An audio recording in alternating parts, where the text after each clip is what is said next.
Now let us discuss 112 question. A tertiary butyl carbocation is more stable than secondary butyl carbocation because of. Here they are asking that why tertiary butyl carbocation is more stable than secondary butyl carbocation. Now let us draw the structures of tertiary butyl carbocation. Carbon, attached CH3, bond CH3, bond CH3, here positive. This is called tertiary butyl carbocation, and here CH3 bond CH3 bond hydrogen positive. This is secondary butyl carbocation. Why tertiary butyl carbocation is greater than secondary butyl carbocation? We know that the methyl group is in donating nature psi effect, which means this methyl groups donates its electron to the electron diffusion to stabilize the carbocation. From this point, we know that CH3 group shows the plus psi effect. Now let us verify the given options. Here first option is minus a effect of CH3 group.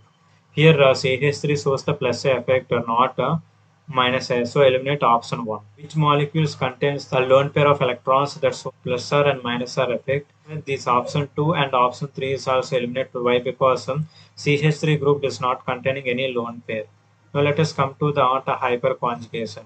Hyperconjugation is also known as bond resonance. Hyperconjugation states that the number of alpha hydrogens increases, the number of alpha hydrogens increases, its resonating structures increases, then stability increases. Now let us calculate the number of alpha hydrogens in tertiary alcohol. Here 3 hydrogens, 3, 3. Here total of 9 alpha hydrogens. But in secondary contains only 6 alpha hydrogens. According to hyperconjugation, which contains the more number of alpha hydrogens, that exhibits the more number of resonating structure, then exhibits the stability. According to hyperconjugation, tertiary butyl carbocation is greater than secondary butyl carbocation. So our answer is 4 is our correct answer.